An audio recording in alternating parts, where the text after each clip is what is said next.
So for the last year and a half, the Bose Smart Soundbar 300 has been my favorite soundbar to use and recommend. You really can't go wrong with this soundbar. And if you were to pair it up to an external bass module, the 300 should be able to satiate most people, whether they're in a small or a medium-sized room. But if you've got a larger room, then you might want to upgrade to one of Bose's larger soundbars. So today we are going to break down Bose's current smart soundbar lineup and see which one's right for you. Now, as of early 2022, Bose's smart soundbar lineup currently consists of the 300, 700, and 900. Now, there is a 500, but it kind of looks like Bose is phasing that soundbar out because you can't get a new one these days. Now, there's also the Bose TV speaker, but personally, this soundbar is too basic for my taste. The speaker setup isn't all that impressive, it doesn't have Wi-Fi capabilities, and it also doesn't have an app. So personally, I would skip the Bose TV speaker. Now, when it comes to pricing, the 300 has a retail price of $450. Unfortunately, this is a $50 price increase from the last time we covered the 300. The 700 has a retail price of $800 and the 900 has a retail price of $900. Now, like I mentioned earlier, the 300 should have no problem filling a small or medium-sized room with sound. But if you have a larger room, then you might want to upgrade to either the 700 or 900. Now, even though at first glance the 700 and 900 look identical, they are very different from one another. Now, for simplicity's sake, in this video, we're going to be strictly focusing on the soundbars themselves. Now, you can add either one or two external bass modules to any of these soundbars, or you can also add surround sound speakers. But for the purpose of this video, we're going to be strictly focusing on the soundbars themselves, and we're going to be pointing out the nuances, differences between them. Nonetheless, if you want to pick any of these soundbars up, there'll be a link down below. And if you want to further support the channel, check out the merch shelf down below. I've made some shirts and hoodies that look and feel great. And if you've been watching me for a while, you know I can be very particular. So I'll only set my name on something that I'm really proud of. Now first, let's talk about the design of these soundbars. Now all of these soundbars share the same subtle design language. They're all fairly low profile, they all have a metal grille on the front, and they all have an indicator light that really only illuminates either when you're adjusting the volume, going through the setup process, or interacting with your voice assistant. The only real difference between these soundbars is that both the 700 and 900 have glass tops on them, whereas the 300 has a plastic top. But personally, I kind of prefer the plastic top found on the 300 because the glass top on the 700 and 900 can cause a reflection. Now, I know Bose added a glass top on the 700 and 900 to make them look more premium, but to me, it can be rather distracting. Now, depending on your setup or viewing angle, this could be a non-issue, but I still wanted to point it out because this was one of the first things that I noticed when I upgraded from the 300 to either the 700 or 900.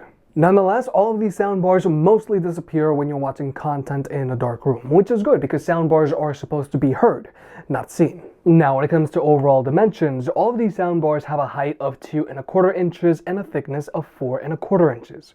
What's really only different here is the length.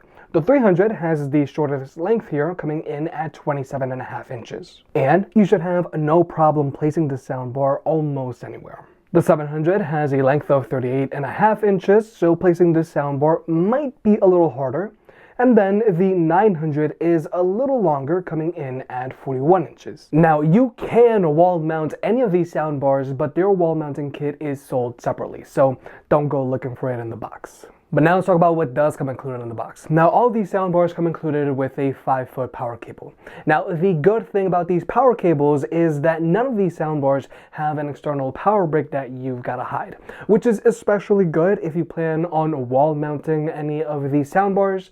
But since this power cable is pretty short, weaving it through your home theater setup might be a challenge. Next up is the HDMI cable. Now both the 700 and 900 come included with an HDMI cable in the box. And this is good because you want to use an HDMI connection with all of these soundbars for two main reasons. Now, the first main reason is so that you can fully enjoy your content that might be using an audio format that requires a higher bitrate than can be provided through the optical port. Think Dolby Atmos on the 900. But also, if you plan on using the voice for video feature, you are going to need that HDMI connection. Whereas the 300 only comes included with an optical cable. So you are going to have to provide your own HDMI cable. Now, you are going to be able to enjoy your content if you use these soundbars with an optical cable, but an optical cable isn't going to allow you to fully enjoy your content that might be using those higher quality audio formats.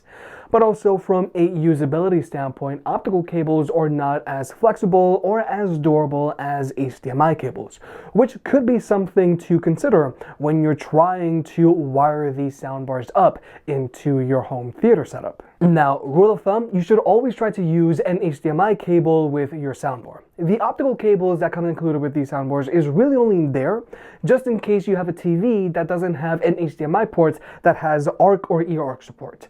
And I'm just being blunt here, if you have a TV and it doesn't have ARC support, then you should first upgrade your TV before thinking about getting any of these soundbars. Now, one port that both the 700 and 900 have that the 300 doesn't is an Ethernet port. Now, you don't necessarily have to use the Ethernet port on any of these soundbars because they all have Wi-Fi. However, if you are planning on placing any of these soundbars in an area of the house with spotty Wi-Fi, and if you plan on constantly streaming to them using AirPlay, or if you plan on constantly using them as a smart speaker, then it might be worth it to you to use that Ethernet port. However, I'm just being blunt here again, if you still have spotty Wi-Fi around the house, then I highly advise that you upgrade your wireless network before getting a soundbar. If you upgrade your wireless network, it is going to improve your streaming experience because then this way your content won't buffer. But if you don't want to use Wi-Fi on these soundbars, you don't have to. You can always connect to them using trusty old Bluetooth and stream music to them that way. But personally, I do recommend that you use Wi-Fi on these soundbars. It's just more convenient. Now, like I mentioned earlier, all of these soundbars have voice assistant capabilities, and you can use either Alexa or Google Assistant. However, if you want to use Bose's voice for video feature, then you are going to have to use Alexa. Alexa, watch Comedy Central. Tuning to Comedy Central, now airing Seinfeld.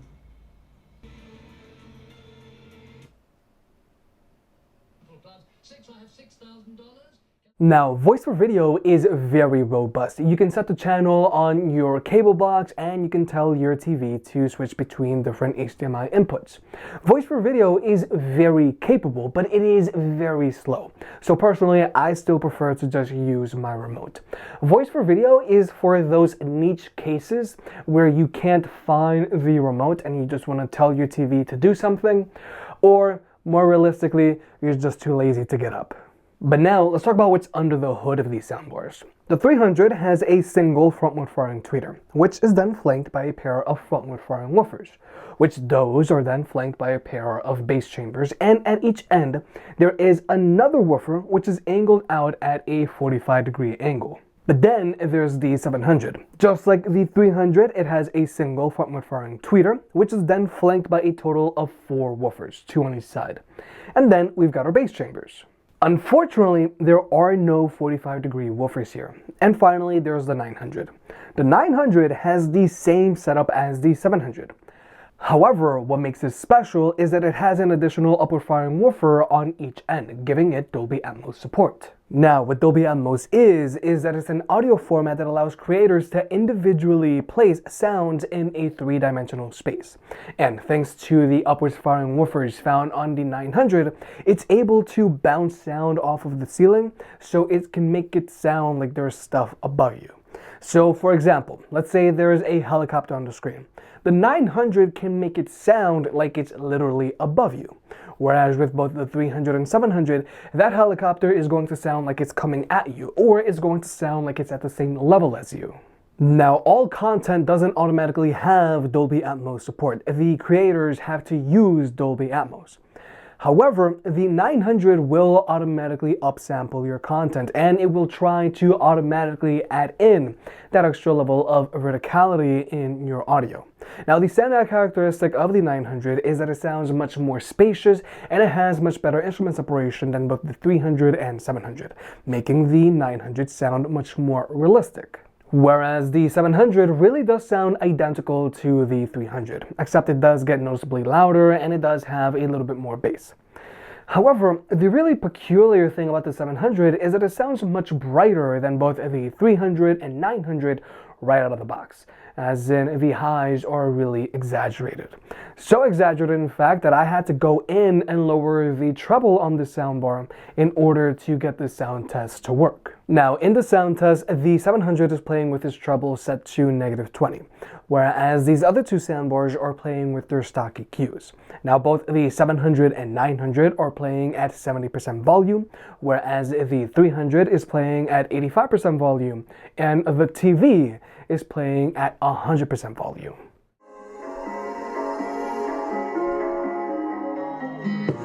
A broken glass while I'm thinking in my head.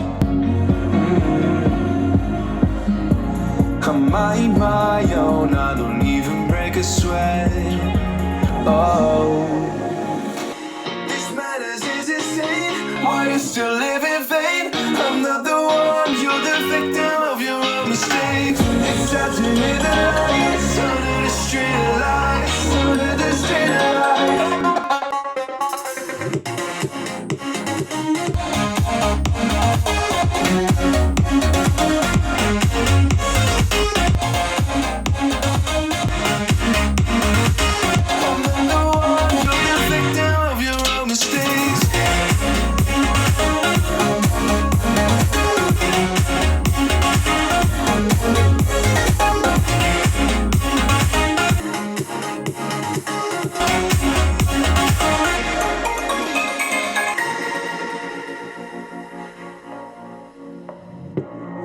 Untold stories, they were left behind. Silent breeze, I got nothing on my mind. This matters is insane. Why you still live in vain? I'm not the one, you're the victim of your own mistakes. It's sad to hear the lights under the street lights, under the street lights.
So like you may have just heard, any soundbar is going to sound better than your TV's built-in speakers. Your TV most likely just has a pair of downward firing speakers that bounce sound off of the table, don't get all of that loud, and they become a rattling mess at higher volumes.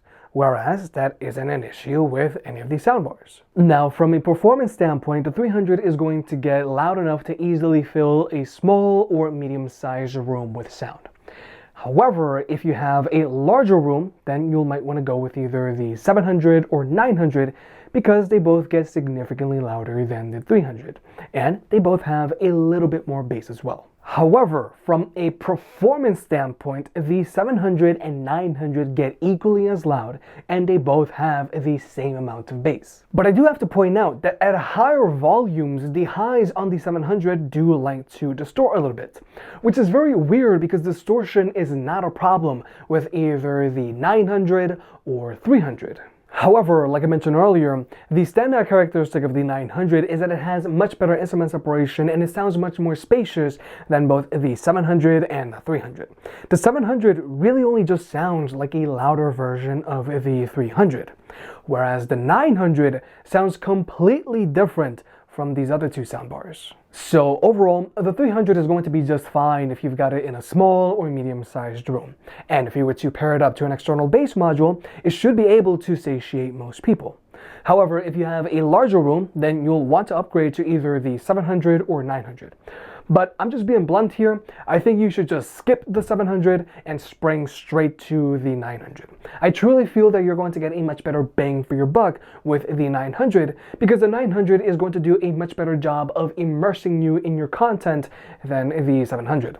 The 900 has much better instrument separation and sounds much more spacious, so its content sounds much more realistic, and thanks to its upper firing woofers, it's going to give your audio a much better sense of verticality. However, something the 700 does have over these other two soundbars is that it comes included with a universal remote. And this is a very nice remote. You can use it to control your soundbar, you can connect it to your TV, you can also connect it to your cable box if you still have one of those, or you can connect it to your Blu-ray player. And the button layout of this remote adapts to whatever it's connected to. Now, I think this remote is great, and it also puts the other two remotes that come included with these soundbars to shame. But I still highly recommend that you go with the 900 over the 700 purely because of sound. And besides, personally, I never really use these remotes. I always just use the app. Now, all of these soundbars connect to Bose's app, and from here you can do a few things. You can adjust the volume, you can see what's playing, skip through your music, and you can change the source. You can also very easily adjust the EQ on these soundbars. Now, like I mentioned earlier, it is a must that you lower the treble on the 700. I honestly don't know why this thing is so bright. Whereas with these other two soundbars, you don't have to. But with all of these soundbars, I do like to raise the center channel so that dialogue is more pronounced. I also like to raise the bass on these soundbars so that I can feel what's happening on the screen. And with the 900, I also like to raise the height channel so that the verticality effect is more pronounced. However, one feature that is exclusive to both the 700 and 900 is the adaptive EQ. Basically, you're going to get this thing and you're going to plug it into either the 700 or 900. You're then going to put it on your head, which is not big head approved by the way, and you're going to sit in different areas of the room while the soundbars play a tone and they calibrate themselves to your room. But finally, let's talk about pairing these soundbars up with other speakers. Now, if you have multiple Bose Smart Soundbars or other Bose Smart Home speakers, you can pair them all up together and get them to play in sync. So this way, you're going to be able to fill your whole house with music. But also, thanks to Bose's Simple Sync, which is found on all of these soundbars, you can pair a Bluetooth device to any of these soundbars and get them to play in sync. Now, if you want, you can pair a portable Bluetooth speaker to them, or you can pair a pair of headphones up to them. So this way, you can fully enjoy your content late at night without having to worry about waking anybody up. Now, Simple Sync is product agnostic, meaning that you can use it with more than just Bose products. You can use it with any other brand.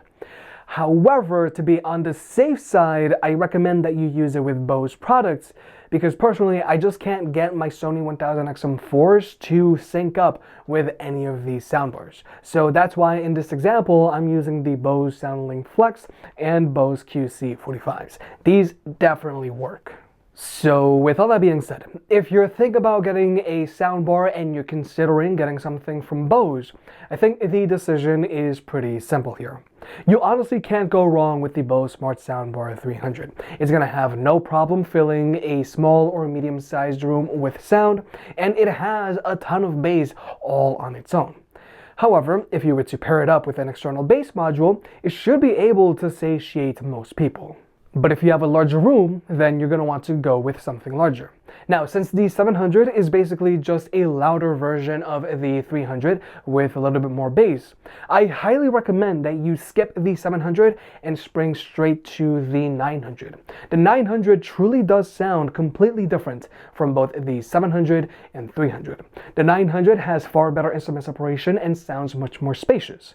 And thanks to its upward firing woofers, it's going to give your audio a much better sense of verticality. The 900 is going to do a much much better job of immersing you in your content than the 700 can. Personally, I really believe that you are going to get a much better bang for your buck if you go with the 900 over the 700. If you made it this far, I guess you enjoyed the video, so hit the like button and get subscribed. If you want to pick any of the products up, they'll be linked down below. And if you want to further support the channel, check out the merch. I made some shirts and hoodies that look and feel great. And you know, I can be very particular, so I'll only slap my name on something that I'm really proud of.